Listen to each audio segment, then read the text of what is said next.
자, 이미 임했어요. 제목을 그렇게 잡았습니다. 고도를 기다리며, 그런 연극이 있어요. 그 연극의 내용은 간단해요. 이 세상은 불협화음의 세상이다.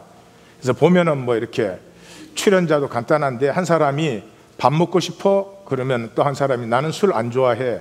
그게 전혀 뭐 안 통하는 거죠.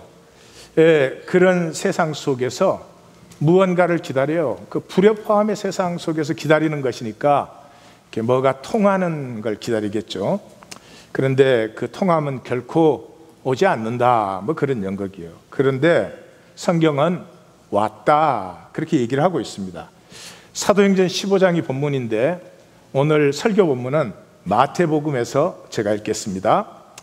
시몬 베드로가 대답하여 이르되 주는 그리스도시요 살아계신 하나님의 아들이시니이다. 예수께서 대답하여 이르시되 바요나 시몬아, 내가 복이 있도다. 이를 내게 알게 하니는 혈육이 아니요 하늘에 계신 내 아버지시라. 또 내가 내게 이르노니 너는 베드로라. 이 반석 위에 내 교회를 세우리니. 그러니까 예수를 주로 고백하면 그 사람 주변에 반드시 통하는 사람들이 모이게 되어 있습니다. 그래서 교회가 이루어지게 됩니다. 이것이 약속이에요. 이 교회는 두 가지를 갖고 있어요. 첫 번째, 음부의 권세가 이기지 못하리라. 음부의 권세가 뭡니까? 거짓 권세가 이기지 못해. 우리 다 거짓에 사로잡혀서 힘들게 살고 있어요.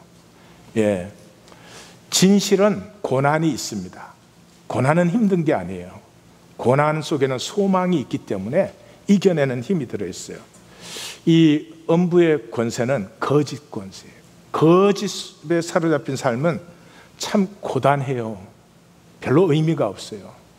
그러니까 막 기쁨을 만들어내야, 먹는 거, 뭐 노는 거 이런 거 갖고 기쁨을 만들어내야 돼요.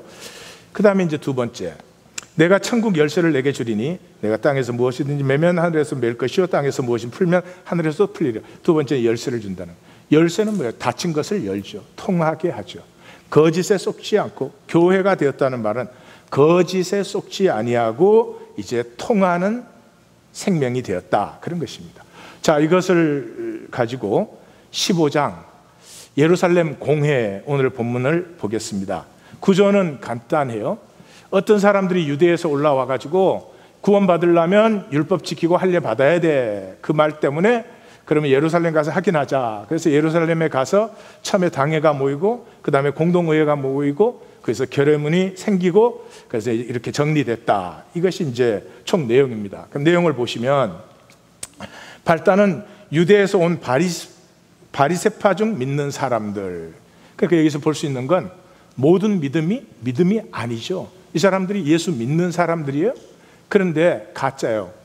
갈라디아서에서 사도 바울은 이 사람들을 가만히 들어온 거짓 형제들이다, 이래요. 오늘 기독교 안에는 많이 있어요. 이 사람들이 와가지고 믿는 사람들이요. 유대에서 올라와가지고, 야, 이방인들이 막 믿고 좋아하니까 할례를 행하고 율법을 지켜야 구원을 받는다, 이러는 거예요. 자기 기득권을 위해서 그러는 거죠. 그러니까 이제 논란이 생겨가지고, 그럼 예루살렘 가서 확인하자. 그래서 예루살렘으로 내려가서 처음에 이제 당회가 모였어요. 당회가 모여서 당회에서는 이제 여러 가지 말이 많이 이제 의논이 된 다음에 베드로가 이제 정언을 파이널리 했어요. 그 베드로의 정언은 뭐냐? 마음의 믿음으로 구원받는다, 그 말이에요. 그래서 세 가지를 말해요. 우리나 그들이나 같이 성령을 주셨다. 유대인이나 이방인이나 하나님 같이 성령 주셨지 않느냐? 또 이방인이나 우리나 차별 없이 마음의 깨끗함을 주시지 아니했느냐? 여기에 마음의 깨끗함은 이제 사도 베드로가 믿음으로 마음을 깨끗이 하사, 이렇게요. 여기 깨끗이 한다는 말은 앞에서 고넬료 이제 본문에서 이렇게 짐승이 내려오니까 깨끗하지 않는 거 먹을 수 없습니다. 그러니까 하나님이 내가 깨끗한 것을 너가 깨끗이 않다 그러지 말라. 그걸 또 나중에 교회 보고할 때 깨끗하지 않아서 내가 안 먹으려고 그랬는데 하나님이 깨끗게 하신 것 네가 깨끗지 않다고 하지 말라 그랬다. 그래서 벌써 4번 나온 단어예요. 카타리노라는 단어예요. 카타리노라는 단어예요. 그래서 그걸 써요. 그러니까 뜻이 분명하죠. 무엇을 먹느냐 안 먹느냐, 뭐 유대교를 하느냐 주대교를 하느냐 그런 것이 아니고, 구원은 하나님과 마음이 통해야 돼요. 하나님과 통하는 마음은 뭐 똑똑한 마음이겠어요? 능력 있는 마음이겠어요? 깨끗한 마음. 하나님과 통하는 건 진실밖에 없잖아요. 어떻게 거짓으로 하나님과 통할 수 있어요? 그래서 마음의 정결, 중심의 진실, 그것을 그러므로 유대인이든지 이방이든지 동일하게, 예수 그리스도의 은혜는 하나님께 나아오는 자는 누구든지 받는다는 것 아니에요. 근데 그 나아옴은 중심의 진실됨으로 나올 때 그걸로 은혜 받는다. 이 마음의 믿음으로 구원받는 것이다. 그러니까 이제 쓸데없는 걸로 이방인들 괴롭히지 말자 이러는 거죠. 그 이제 공동의회가 또 열렸어요. 그러니까 여기는 야고보가 이제 마지막 정언을 해요. 바나바와 바울의 보고를 들은 다음에 야고보가 딱 그러는 거예요. 내가 듣고 보니까 이것이 주님이 말씀하신 거 아니냐. 봐라, 베드로에게 이미 역사하셔서 이방인이든 유대인이든 중심의 진실로 나오는 자에게 성령이 똑같이 임했지 않느냐. 이것이 선지자들이 다윗의 무너진 장막을 회복한다는 것 아니면 무엇이냐. 다윗의 이제 장막이 회복된다는 것은 온 세계 이방인들이 시온으로 온다는 거거든요. 그러니까 유대인은 그거를 이제 로마 제국 같은 유대가 제국을 이루는 걸로 생각을 했죠. 근데 가만 보니까 그거 아니지 않느냐. 모든 이방인들이 정말로 하나님의 은혜를 심령으로 원해서 나오는 게, 그게 진정한 다윗의 왕국이 회복되는 거 아니겠느냐. 놀라운 얘기예요. 어떻게 야고보가 그걸 알았는지. 그러고는 이제 세 가지, 우상의 제물 먹지 말고 음행하지 말고 피를 먹지 말라. 이건 무슨 말이냐 그러면, 그 당시 회당에는 세 종류의 사람들이 나왔어요. 회당이니까 유대인들이 나오고, 두 번째는 개종한 유대인들, 가피얼러라고 부르는 개종한 유대인들이 나오고, 세 번째는 개종은 안 했는데 나오는 이방인들이 많았어요. 왜 개종 안 한 이방인들이 회당에를 왔을까? 예, 간단하죠. 회당이 예배당이 된 것은 4세기 때부터 그렇게 됐습니다. 그러니까 4세기까지는, 특별히 예수님 당시에는 회당은 커뮤니티 센터였어요. 커뮤니티 센터. 근데 이 로마 제국 시대는 어떤 시대예요? 로마가 세계를 통일했으니까 온갖 신이 이제 다 나오는 거죠. 로마 올림푸스의 신들은 뭐 그것만 해도 많은데, 이집트의 신들 다 올라오죠. 페르시아의 신들 올라왔죠. 뭐 이 소아시아 지역에 있는 신들 올라왔죠. 그러니까 뭐 신비제의들이 굉장히 많았습니다. 신비제의, 그러니까 고상하게 들리세요? 하나도 고상한 거 없어요. 간단히 말하면 이것입니다. 마약하고, 지금 우리가 마약이라고 불리는 그런 것들이에요. 그거 먹고 그 다음에 술 마시고 그 다음에 음행하는 거예요. 그게 로마의 제의였어요. 로마의 이방신들 섬기는 제의에서, 야, 우리 어렵게 살자, 우리가 뭐 진리를 찾아야 돼, 그런 거는 아마 생각도 없었을 거예요. 예, 그렇게 그게 이제 로마 시대의 종교였어요. 그러니까 조금 생각 있는 사람은 그 어려워요. 하루 이틀이지 그 짓도. 그래서 무언가 좀 진정한 마음의 어떤 평강이 있는 곳을 찾았어요. 그래서 유대인 회당을 오면, 여긴 그래도 하나님의 말씀을 중심으로 모이니까 여기 모이면 기도하면 같이 기도하는 거죠. 그리고 여기서 나누는 친교는 음탕한 것 없지요. 음식을 정결하게 먹지요. 그래서 사실 유대교가 로마 안에서 잘 자리를 잡고, 그 로마 제국에서는 로마 황제에게 드리는 제사가 있습니다. 고기에 참여 안 하면 무조건 죽는 거예요.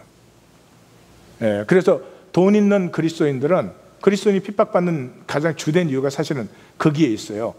그리스도인은 로마 황제 숭배하는 그 제사에 참여할 수 없잖아요.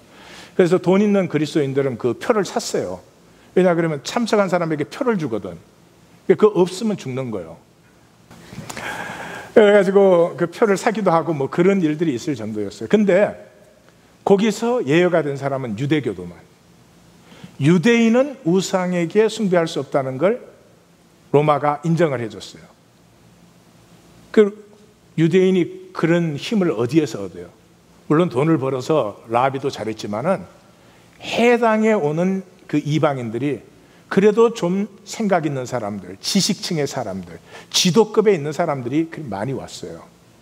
그래서 그 사람들의 그 여론에 힘입어서 유대교만 역사에 없는 예외를 인정받은 거예요. 그 사이에 이 기독교인은 이 유대교인들한테 당해가지고 로마에 엄청나게 핍박을 받은 것입니다. 자,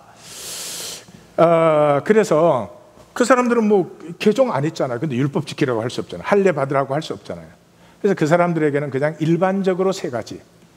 우상의 재물 먹지 말라. 그 말은 뭐예요? 마약 먹고 술 마시고 음행하지 말라. 예, 그런 거죠. 그리고 음행하지 말고 피 마시지 말라.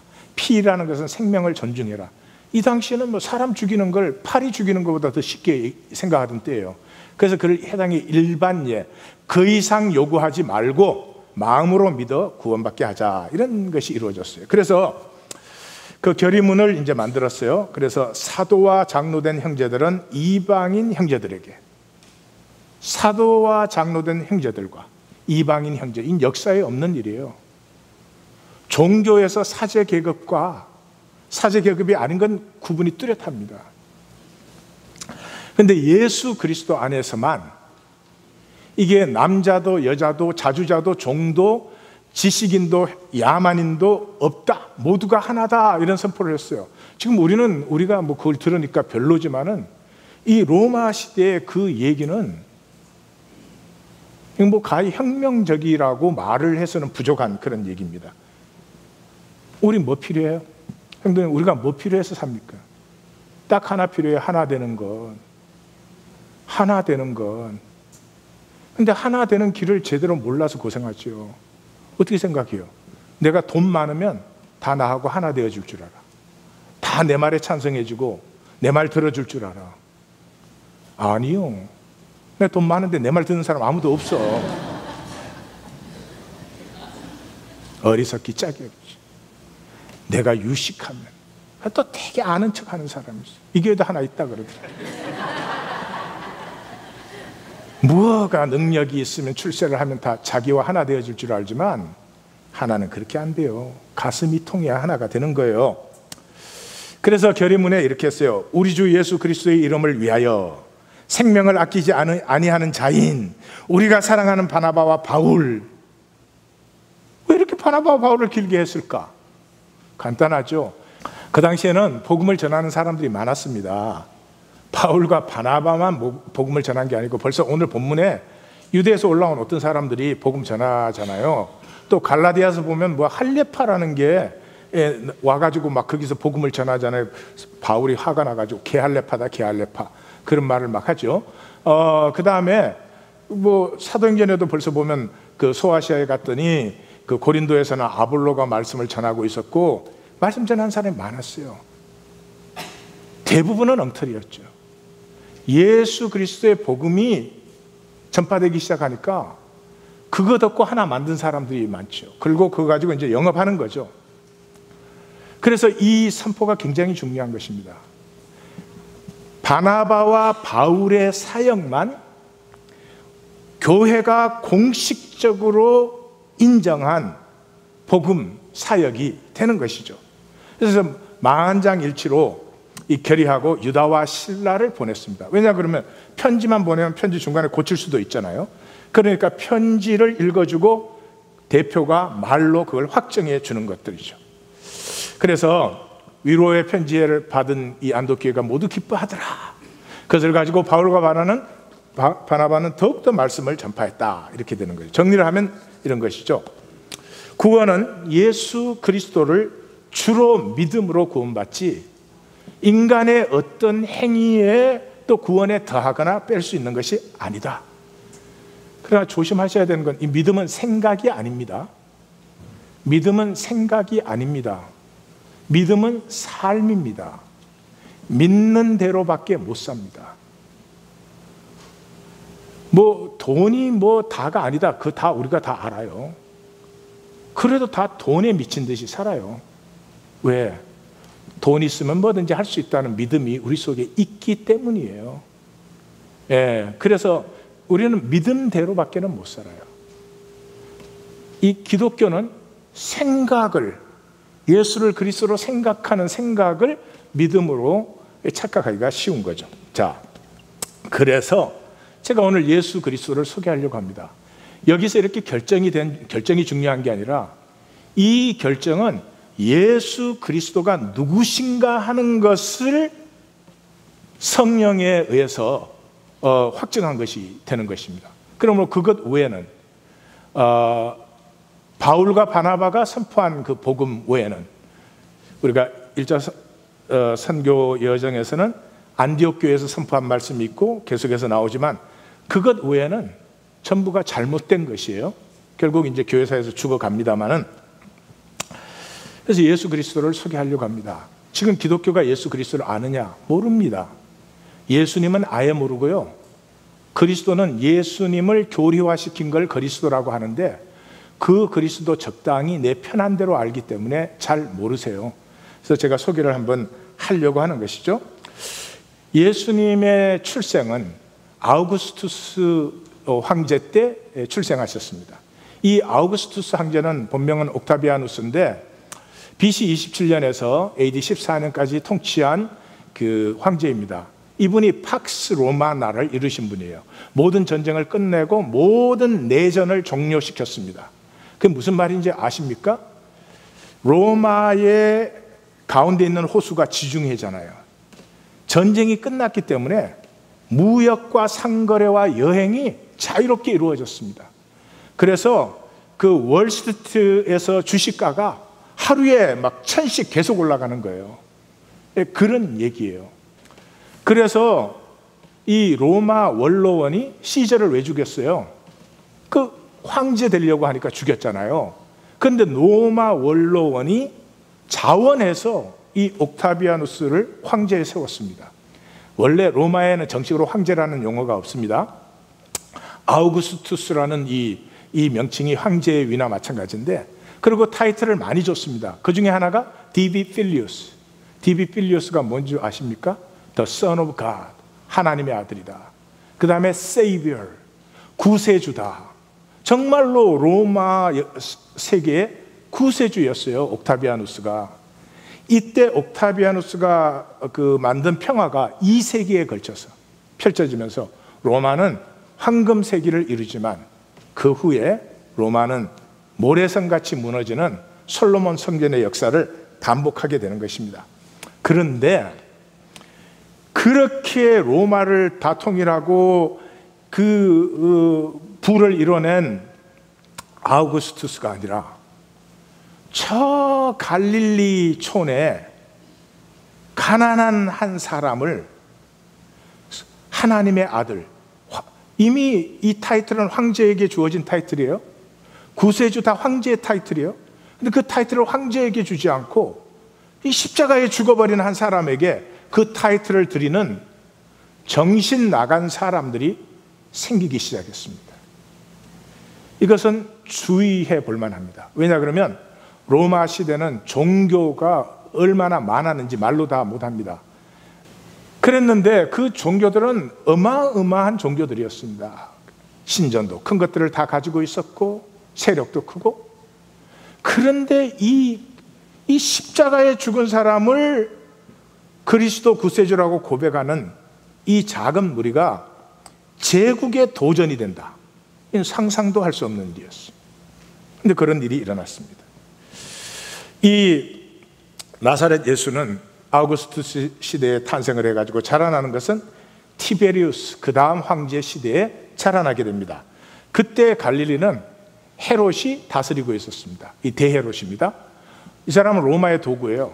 그래서 이 사람은 오로지 하나가 이 예루살렘과 이 팔레스타인 전 지역을 로마화 시켜서 황제가 이렇게 오면은 여기가 내가 통치하는 데구만.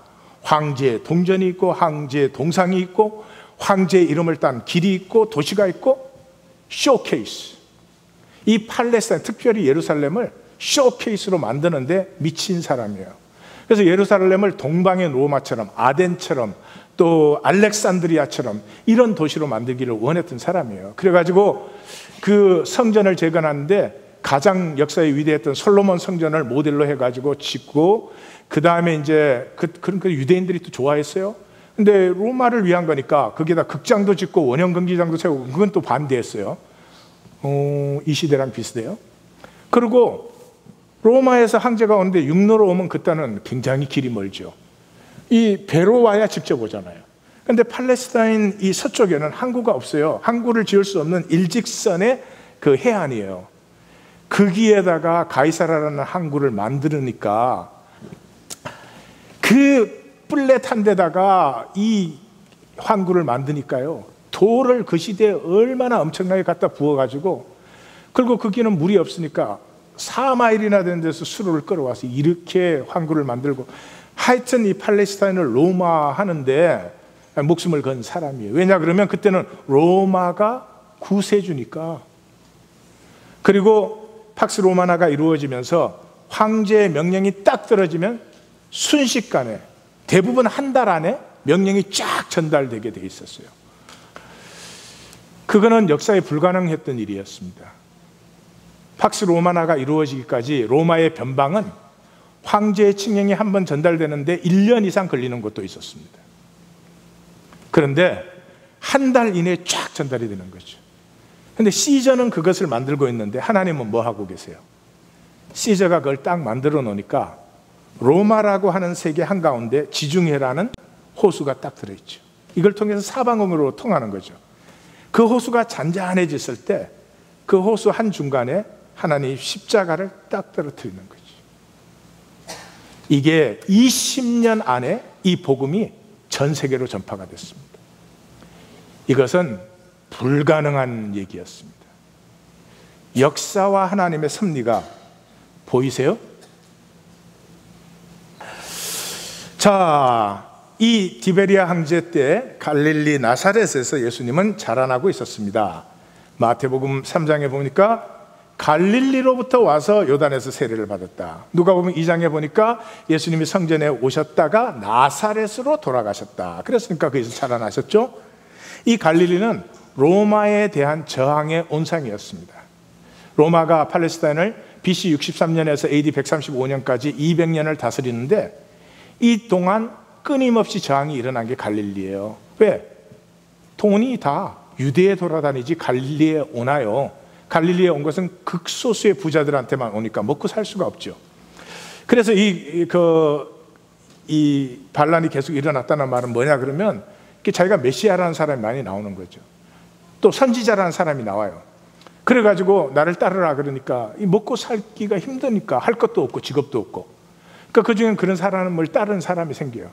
그 따르면 뭐 할 게 뭐 없잖아요. 그럼 광야로 나가는 거예요. 왜냐? 그 도시에 있으면 로마군한테 당하니까 광야로 나가요. 거기서 뭐 하나님의 역사를 기다린다고 난리야. 로마가 그냥 보고 있죠. 귀찮으니까. 그렇지만 저게 조금 시끄럽다 그러면 로마군이 들어가면 그냥 단번에 다 짓밟아 다 죽여버리는 거죠. 이게 끊임없이 반복되는, 사도행전 5장에도 벌써 유다의 반란, 드다의 반란, 그 다자가 안 좋은 거야. 그래가지고 그런 거죠. 그게 이제 성공했어요. 한 번은. 그게 AD 66년에 성공했어요. 그래서 예루살렘을 장악했죠. 예루살렘은 로마군이 없으니까 장악하기 쉽지. 근데 장악해서 어떻게 됐어요? 처참하게 몰살당했어요. 그 예루살렘에 있던 시민들까지. 그래가지고 뭐 마지막 953명이 마사다라는 요새에 가서 최후까지 항전하다가 다 자결했다. 그런데 그건 다 그 유대인들의 뻥이야, 뻥. 왜? 고고학적인 증거가 하나도 없어. 자기네들이 만들어낸 말이지. 그래서 어쨌든 그런 일이 있었고, 그 후에 2번 더 있은 다음에 완전히 멸망하고 예루살렘에 유대인은 절대로 못 돌아오게 황제 책령이 내려지는 거예요. 자, 그 당시 나사렛은 어떤 데냐? 세포리에서 4마일도 안 돼요. 세포리가 갈릴리의 수도예요. 그 세포리는 굉장히 화려한 로마 주택들이 연이어서 있는 것이 발굴되었습니다. 큰 뱅퀴트 홀들, 목욕탕이 얼마나 화려한지 거의 킹사우나 수준, 그리고 그 모자이크들이 얼마나 아름다운지. 그러니까 갈릴리의 수도니까 갈릴리에서 들어오는 세입 전체는 그 세포리에 있는 몇 가정에 다 모이는 거죠. 나머지는 굶어 죽는 거죠. 그래서 이 당시에 예수님 목수였잖아요. 목수는 농부보다 하층이에요. 농사를 짓는 사람은 그래도 하층의 중간층이라고 할 수 있지만 이건 하층의 하층이에요. 그래서 예수님은 분명히 그랬을 거예요. 그 세포리 그 건설 현장에, 로마 건설이 거기서 많이 이루어지니까 거기에 나가서 그냥 그날 이렇게 고용되면 하루 일해서 일당을 버는 거고, 고용 안 되면 돌아오고 그러는 거예요. 그러니까 우리 여기 길에 가면 남미계 일일 노동자 계시죠? 딱 정확하게 그렇게 생각하시면 돼요. 예, 그분들 볼 때 주님 보듯 하세요. 그런 그 노동자였습니다. 그래서 3개 국어를 하셨어요. 그 건설 현장의 설계자와 이 감독자들은 전부 그 당시 상당한 지식인이죠. 그러니까 헬라어로 다 했습니다. 그 사람들이 아람어 배워갖고 이렇게 해주지 않았죠. 그러니까 건설 현장에서 일을 하려면 헬라어를 어느 정도 알아들어야 돼요. 근데 예수님은 성경에 가면 지혜롭다고 되었으니까 헬라어를 상당히 잘했을 것 같아요. 그 다음에 이제 예수님이 아람어 하셨죠. 아람어 한 건 알 수 있죠. 모든 말을 다 아람어로 하셨으니까. 그 다음에 히브리어 아셨죠. 그거 어떻게 알아요? 나사렛 회당에 들어갔을 때 두루마리를 받아가지고 히브리어로 적힌것인데 읽었잖아요. 그러니까 이 당시 갈릴리 사람들은, 반란이 심했다는 사람들은 하나님의 나라가 임하신만을 기다려요. 소망이 없어요. 무슨 대학을 나와가지고 그래 이제 가난을 탈출하자, 그런 소망이란 게 전혀 없어요. 그래서 이 갈릴리 지역은 하나님의 나라를 기다리는 그 열망이 너무나 뜨거운 거예요. 이 하나님의 나라가 임해서 로마를 무너뜨리고 이제 종말이 임하고 하나님의 나라가 시작되는 것에 대한, 안 믿는 사람이 있고 믿는 사람이 있었죠. 안 믿는 사람들이 이제 세수가 된 사람들이에요. 그 헤롯 당과 사두개, 얘네들 안 믿는 애들이요. 사두개는 부활 안 믿었어요. 이 사람들은 제사장 계급으로서 정치하는 사람들이지. 그 다음에 믿는 쪽에는 세 부류가 있었어요. 바리새인, 에세인, 열심다. 바리새인은 우리가 율법을 안 지켜서 하나님 나라가 지금 임하지 못한다. 율법을 잘 지키자. 에세인은 율법 같은 소리 하네. 우리가 삶이 깨끗해야지. 그래가지고 광야에 나가서 이제 깨끗하게 사는 거죠. 그 다음에 열심당원들은 아이고 저것들은 못 말려. 하나님이 공짜로 주시냐? 우리가 싸워야지. 그런 사람들이죠. 근데 이 5개 그룹의 공통점이 뭐예요? 이 하나님의 나라를 물리적 나라로 기다리고 있죠. 이 유대를 로마 제국과 같은 제국으로 만들어 줄 거라고 생각을 하고 있는 거예요. 이때 참 선지자가 나타납니다. 이 참 선지자는 누구냐? 세례 요한이에요. 세례 요한은 일단 요단 건너 광야에서 말씀을 전해요. 이 딱 성경 읽는 사람은 홍해 건너 광야를 나갔으니 하나님의 새 역사가 시작된다 알 수 있는 거죠. 근데 이 사람의 메시지의 핵심은 뭐냐 그러면, 나는 물로 세례를 주지만 내 뒤에 오시는 분은 성령으로 세례를 준다. 이게 무슨 말인지 아십니까? 세례 요한이 전한 모든 말씀은 뭐예요? 의롭게 살아라 아닙니까? 의롭게 살아라. 세금 받을 때 도둑질 하지 말고, 남의 것 착취하지 말고 의롭게 살아라. 세례 요한이 나는 의롭게 살아라고 가르치는 것밖에 못하는데, 그분이 오시면 우리를 의롭게 살게 하신다. 이 기독교에는 사라진 부분이니까. 세례 요한의 메시지는 나는 의로 살아야 되는 것을 가르치지만, 그리고 그 약속으로 세례를 베푸는 것이지만, 그분이 오시면 의가 내 삶에서 피어나도록 하신다. 그걸 얘기한 거예요. 이 세례 요한에게서부터 나사렛 예수의 사역이 피어납니다. 그럼 나사렛 예수는 도대체 무엇을 하셨나 한번 보십시다. 첫째, 나사렛 예수의 사역의 특징은 이적이에요. 예수님은 도시는 피하셨어요. 도시는 이미 로마화가 돼가지고 예수님 오도 모이지도 않습니다. 자기들이 다 바빠요. 촌락으로 가면 사람이 모여요. 그런데 그렇게 모이는 게 아니고 무리가 모였다고 되어 있어요. 왜요? 귀신이 쫓겨가고 병이 나으니까. 근데 예수님만 병 고치고 귀신을 쫓아내요? 아니요. 이적 사역자들이 많았어요. 예수님의 이적의 핵심은 뭐냐 그러면, 이적 자체가 아니라 이 이적을 통해서 나타나는 선포되는 말씀, 본질이 있다는 거죠. 그래서 이 이적의 대표적인 이적이 오병이어의 이적이에요. 그래서 오병이어의 이적을 보시면 이렇게 되어 있어요. 처음에 풍랑을 잠잠케 해요. 풍랑을 잠잠케 한다는 말은 하나님의 권능을 나타내시는 거예요. 하나님이 세상을 창조할 때 하나님의 신이 수면 위에 운행했어요. 수면 밑에는 뭐가 있어요? 혼돈과 공허와 흑암이 가득하죠. 지금도 똑같죠. 바다 밑은 누가 알겠어요? 그런데 그 혼돈과 공허와 흑암 속에 하나님의 말씀이 임하니까 조화들과 피어났더라. 이 물이라고 하는 것은 이 창조의 하나님의 창조의 질서와 조화가 나타나지 않은 형체불분명한 이 역사를 대표해서 말하는 것이죠. 그 하나님의 권능이 나타나니까 어떻게 해요? 생명이 회복돼요. 귀신이 쫓겨가고 12의 혈류병이 치유되고 죽었던 야이로의 딸이 살아나요. 생명이 회복되면 뭐가 일어나요? 함께 먹음이 일어나요. 생명이 회복되면 반드시 코이노니아가 일어나요. 세례 요한의 죽음을 기점으로 예수님의 사역은 전반부와 후반부로 나누어져요. 후반부 사역도 똑같은 패턴이에요. 무리로 걸으셔요. 풍랑 속에서. 하나님의 권능이에요.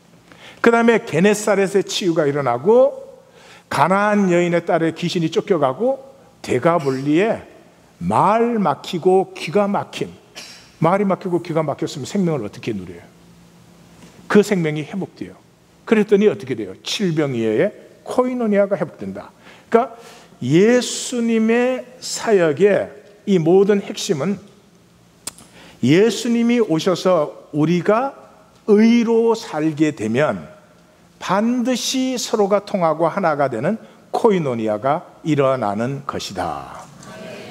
이것을 마가복음 6장 39절은 푸른 잔디 위에 앉게 하시니 에피토 크롤로 콜토, 아이고 어려워라. 푸른 잔디 위에 앉게 하셨다. 그럼 왜 푸른 잔디라고 하셨을까? 1. 거기가 골프장이었다. 2.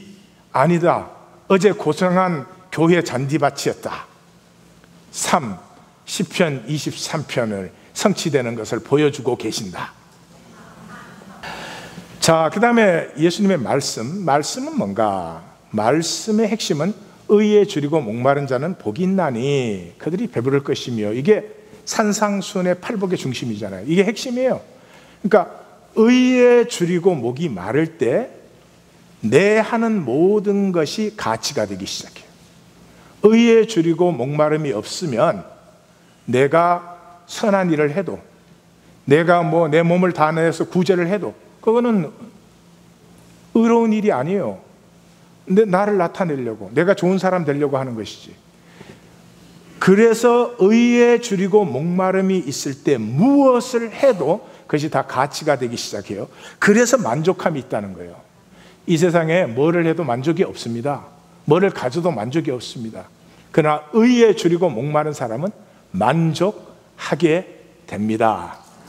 만족하게 되는 일이 주께로 임하시기를 주의 이름으로 축원합니다. 자, 이 말씀 속에서는요, 무엇보다도, 그러니까 의에 줄이고 목마르다는 이 말씀 속에는 이 땅을 아파하는 하나님의 가슴을 내가 품는 거예요. 하나님 뭐예요? 지금 아파하고 있어요. 성숙한 부모는 저들이 스스로 깨닫고 돌아올 때까지 아파할 수밖에 없어요. 하나님은 지금 아파하고 계세요. 이 아픈 가슴을 그대로 받는 사람이 있어요. 그러면 하나님의 아픈 가슴과 이 사람의 아픔은 가슴이 통하는 거죠. 하나님의 일은 어떻게 일어났냐? 내가 위대하고 똑똑해서 하나님의 일이 이루어지는 것이 아니라 하나님의 가슴과 내 가슴이 통할 때 하나님의 뜻이 내 가슴에 들어와서 나를 통해서 성육하게 된다. 그것이 말씀의 핵심이에요. 그 다음에 이제 죽음. 예수님의 죽음을 보겠습니다. 예수님의 죽음은 폰티어스 파일럿, 본디오 빌라도에게 죽으셨습니다. AD 26년에서 36년까지 예루살렘을 통치했으니까, 유대를 통치했으니까 예수님의 십자가는 이 중간 어디예요? 아마 30년 근처가 확실할 것입니다. 이때가 황제는 티베리우스 황제였는데, 티베리우스 황제는 동로마 서로마를 다 합해가지고 가장 잔인한 황제 중에 하나였습니다. 가장 잔인한 시대, 총독들 중에서도 제일 잔인하고 악독한 빌라도, 그 시대와 예수님의 시대가 맞아 들어가고 있는 거죠. 섭리를 이루기 위해서.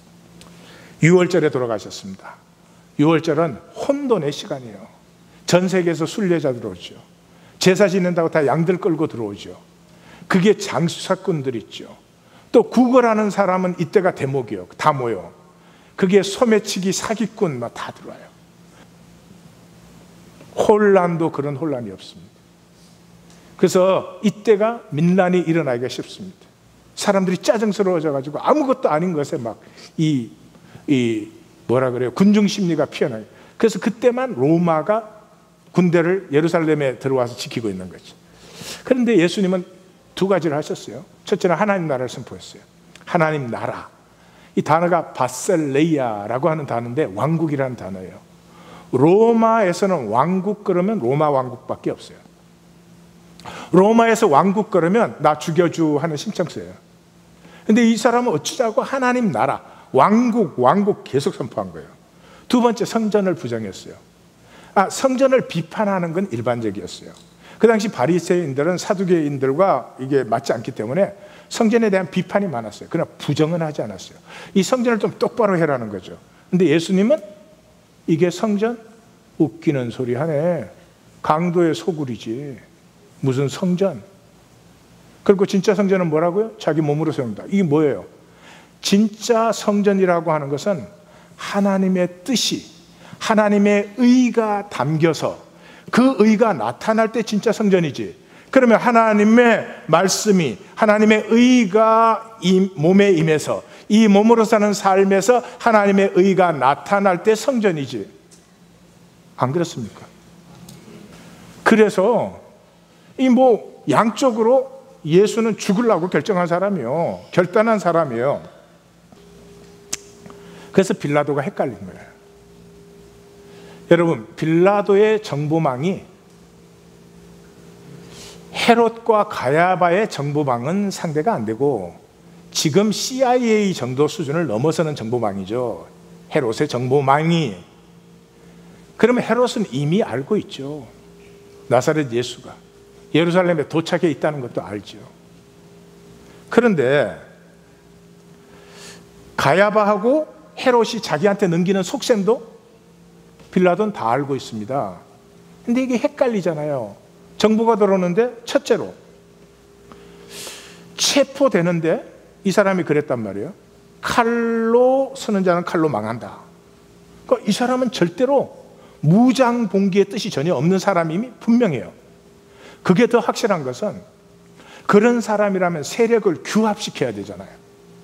근데 얼마나 많은 사람이 갈릴리에서부터 따라오기 시작하는데 이 사람은 다 떨어뜨려서 보내는 거예요.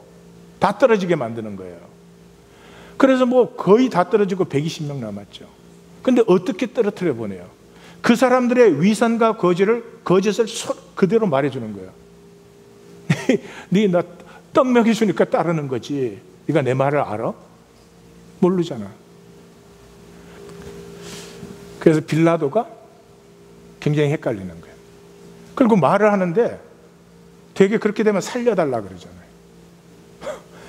이 사람은 살려달라는 게 아니고 빌라도를 완전 개무시하는 거예요. 그래서 빌라도가 볼 때 안 건드리는 게 좋은 사람이에요. 근데 정치상 안 건드릴 수가 없게 됐어요. 로마의 반란죄로 죽였습니다. 여러분, 로마의 반란죄는 지도자뿐만 아니라 다른 사람 전부를 십자가에 못 박아가지고 들어오는 길에다 쫙 전시를 해요. 한 번도 예외가 없이. 지도자 한 사람만 죽인 것은 로마 역사에 예수밖에 없어요. 왜 그랬어요? 이건 그렇게 다룰 문제가 아니라는 걸 빌라도가 분명히 알았죠. 그래서 예수 한 사람 죽이는 것으로 마감을 시킨 거죠. 그리고 그 예수의 십자가에 예수 나자레노 렉스 유도룸 Jesus the King of Jews, 유대인의 왕 예수라고 명패를 붙여줬어요. probably. 사람들이 이거 놀리려고 붙였다고 하는데 아니에요. 빌라도의 찜찜한 마음의 마지막 고백일 거예요. 그리고 그 가야바하고 헤롯을 향해서 빌라도는 속으로 이렇게 말했을 거예요. 야, 너네들 왕 기다려? 이 사람이 진짜야 인마. 그 안 보이니? 빌라도가 속으로 그랬어. 근데 그때 옆에서 들었다니까. 그래서 이 예수는 죽으신 분이에요. 십자가에 죽으신 분인데 왜 죽으셨어요? 하나님의 아픈 가슴을 품고, 자, 아픈 가슴을 품었어. 근데 죽을 때가 되니까 취소. 이러면 아니지. 죽기까지 순종하셨으니까 하나님의 아픔을 품은 것이 진실이 되는 거죠. 그러니까 구약에서 하나님이 나타났는데 그 나타난 하나님을 야훼라고 합니다. 나타나지 않은 하나님은 여러분이 만나시면 죽습니다. 우리가 아브라함도 하나님 만났고 모세도 하나님 만났고 선지자들도 하나님 만났고 하잖아요. 그 하나님은 야훼 하나님이에요. 야훼 하나님은 하나님이 자기를 현현시킨 하나님이에요. 그 사람들이 이렇게 말해요. 구약에 야훼라는 말이 5,000번에서 7,000 몇 번 나온다 이러는데 정확하지 못한 건 야훼라는 단어는 쓸 수가 없어요. 그래서 정확하게 몇 번이냐 하는 건 학자마다 다른데, 근데 왜 신약에는 한 번도 안 나오냐 이래요. 구약에 하나님의 뜻, 하나님의 의를 현현시키는 야훼, 그 야훼가 신약의 예수 그리스도시에요. 그래서 예수 그리스도 안에서 하나님의 뜻이 이 땅에 온전히 나타나셨다. 그래서 퀴리오스 주라고 부르는 겁니다. 그래서 이 예수의 특징은 죽음의 약속이에요. 죽음의 약속이에요. 내가 죽는다는 거죠. 이 죽음은 의의 죽음이에요. 의의 죽음이기 때문에 두 가지의 열매를 맺어요. 첫째, 부활이에요. 사망의 권세가 죄가 없기 때문에 삼키지를 못해요. 두 번째, 이 죽음을 통해서 이제는 하나님의 영이 우리에게도 임할 수 있게끔 성령의 약속, 이 부활과 성령의 약속이 이루어졌습니다. 그러니까 여기서 중요한 것은 그것이에요. 이 예수님이 의의 죽으심을 죽으심으로 우리도 죽음에 연합할 수 있게 되었다.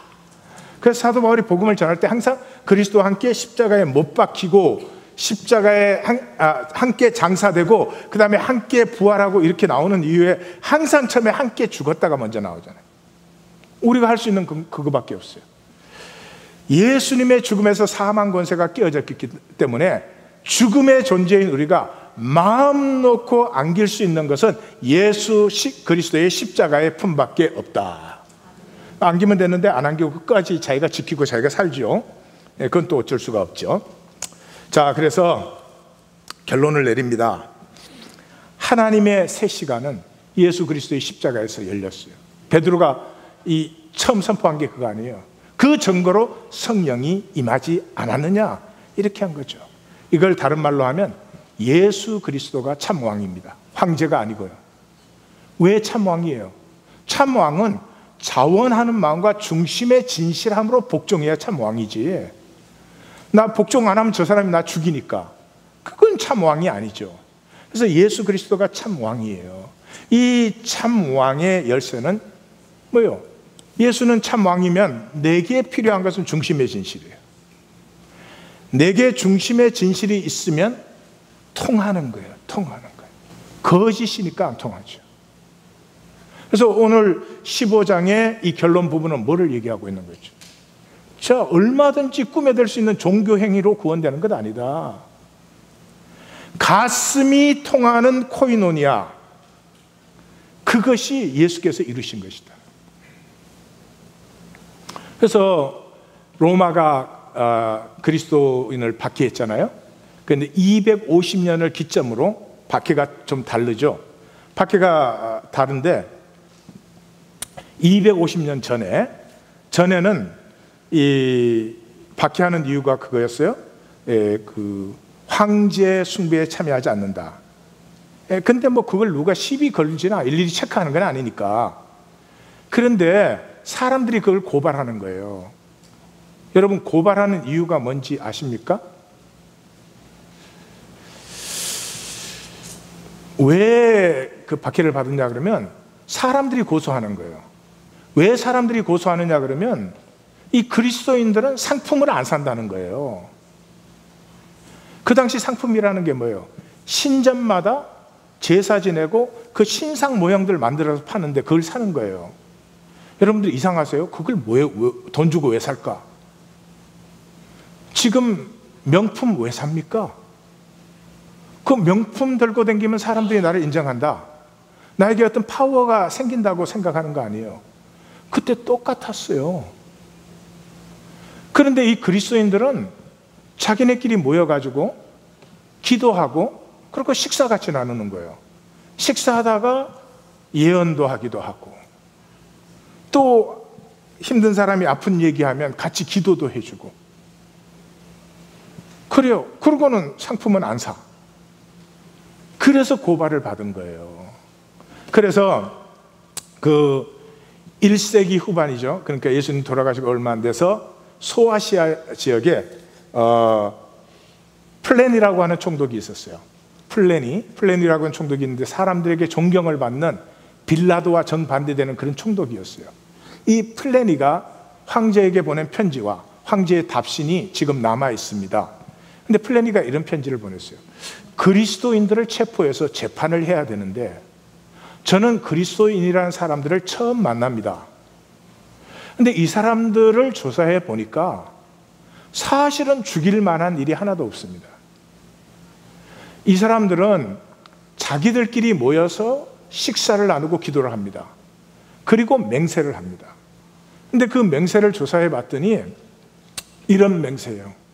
우리 이제 진실되게 삽니다. 우리 이 땅에 의를 이루는 삶을 삽니다. 우리는 가난하고 약한 자를 도우며 삽니다. 이런 맹세를 하고 딱 흩어지는 거예요. 그러니 플레니가 봐서 이게 죽일 일이냐고, 황제 예배는 참여는 안 했지. 그러니까 법으로는 그러면 사형이에요. 그래서 플레니가 이렇게 했다는 거예요. 네가 그리스도인이냐 이렇게 하면 그 사람들이 그렇다고 그러는 거죠. 다는 아니에요. 그 중에 소수의 사람들이, 많은 사람들은 이제 네가 그리스도인이냐 그러면 살아야 되니까 이러면 이제 플레니가 알아서 이제 다 보내주는 거예요. 안타까우니까, 나쁜 짓 한 건 아니니까. 근데 그 중에 당당한 사람들이 있어요. 내가 그리스도인이라고 하는 거예요. 그 사람들한테 플레니가 다시 물었대요. 네가 그리스도인이라면 사형에 해당되는 것이다. 내가 다시 묻는데 내가 그리스도인이냐? 그럼 그 사람들은 네, 내가 그리스도인입니다. 그렇게 말하는 거예요. 그 세 번째로, 너가 한 번 더 그리스도인이라고 내게 확정하면 나는 너를 사형 집행할 수밖에 없다. 그러니 생각해보고 대답해라. 그럼 그 사람들이 뭐 잠시도 두지 않고 내가 그리스도인입니다라고 고백을 하는 거예요. 그러니 법은 법이니까 내가 사형을 시켰습니다. 그런데 내가 이게 잘한 일인지 못한 일인지 알 수가 없습니다 라고 편지를 보냈어요. 황제에게 답신이 왔어요. 황제에게 답신이 왔으니까 법은 법이니까 네가 잘못한 건 아니다. 그런데 일부러 그리스도인을 찾아다가 죽이지는 말아라. 그렇게 왔어요. 그게 문서로 남아있어요. 250년에는 벌써 이제 로마 제국이 그리스도인들이 그저 황제 숭배에 제사를 하지 않는다는 정도가 아니라 이 사람들이 로마의 어떤 위협이 된다는 걸 느끼기 시작해서 막 잡아 죽일 때예요. 그때 카르타고에서 그런 무드가 일어가고 있을 때 202년 정확하게 202년에 프로페추아라고 하는 한 젊은 여성, 20대 초반의 여성의 일기가 발견되었습니다. 그 일기에 이렇게 되어 있습니다. 그리스도인이라고 체포되어서 갔는데 그 감옥의 두려움과 그 어두움과 그 공포는 나로서는 감당할 수 없는 두려움이었다는 거예요. 그런데 그게 이제 총독 앞에 잡혀나갔어요. 이 총독이 뭐 별로 이 사람들이 잘못한 것도 아니고 특별히 프로페추아 이 집안과는 잘 아는 사이예요. 그 아버지가 굉장히 존경받는 사람이에요. 그래서 이 딸을 풀어주고 싶어서 총독이 그랬어요. 네가 스스로 그리스도인이라고 하니까 그럼 내가 일주일 여유를 주겠다. 그 아버지가 와서 그 딸한테 사정을 하는 거예요. 와서 믿으면 되니까 지금은 아니라고 해라, 총독 앞에서. 근데 이 딸이 그러는 거예요. 어떻게 그리스도가 나와 함께 계시는데 거짓말을 할 수 있느냐는 거예요. 그러니까 총독이 그 아버지의 이 체면을 봐서 일주일간 내가 시간을 줄 테니까 돌아가 생각해보고, 그래도 네가 그리스도인이라면은 돌아와라. 그럼 내가 법을 지킴하겠다 그래. 그 말이 무슨 말이죠? 피해 가라는 거죠. 일주일 여유 줄 테니까. 근데 그 공포와 두려움에 사로잡힌 이 프로페추아가 그렇게 말하는 거예요. 예수를 주님으로 고백하는 사실에 대해서라면 나는 1초도 다시 생각할 필요가 없습니다. 그러면서 이런 말을 했습니다. 내가 내 목숨을 얼마나 연장시키느냐, 그것은 조금도 중요하지 않습니다. 나는 생명을 가졌기 때문입니다. 내 목숨을 연장시켜 주시려는 총독님과 이 배려는 제가 알겠는데요, 저는 제가 지금 육체 속에 있으나 벗으나 똑같은 생명입니다. 그리고 기꺼이 주님을 증거하기 위해서 저는 죽어도 기쁘게 죽습니다. 그리고 그 일기가, 그 고백한 일기가 사형 집행 전날까지의 일기가 지금 남아 있습니다. 성도님들, 자, 제가 질문 하나 드릴게요. 요즘 웬만한 대학 가면은 학생이 몇천 명입니다. 몇천 명 있어요. 그 중에 정말로 공부하는 학생 몇 명 될까요? 정말로 학문을 깨닫고 그 학문을 통해서 내가 이 역사에 기여를 하고 싶다, 그런 학생 몇 명 될까요? 극히 작을 것입니다. 그런데 대부분의 학생들은 그런 학생을 본받을까요? 치화자 놀자파를 본받을까요? 이 얘기 제가 왜 하죠? 지금 기독교인들은 누구를 본받고 있는 것입니까? 교회 다니고 다 그렇게 살더라. 다 그렇게 삽니다. 본받을 일은 아니죠. 본받을 사람을 본받아야죠. 극히 적습니다. 물론 이 비유에서 중요한 포인트가 하나 있습니다. 하나님 나라와 대학교는 다른 점은, 대학은 열심히 공부 안 했으면 안 받아주지만 하나님 나라는 안타까운 마음만 있으면 받아줍니다. 자, 여기에 쏙지 마십시오. 자, 학생이 참 내 공부 안 하는 게 너무 안타깝게 느껴졌어. 안타깝게 느껴졌어. 그러면 그때부터 공부할까요? 안타깝지만 계속 니나노.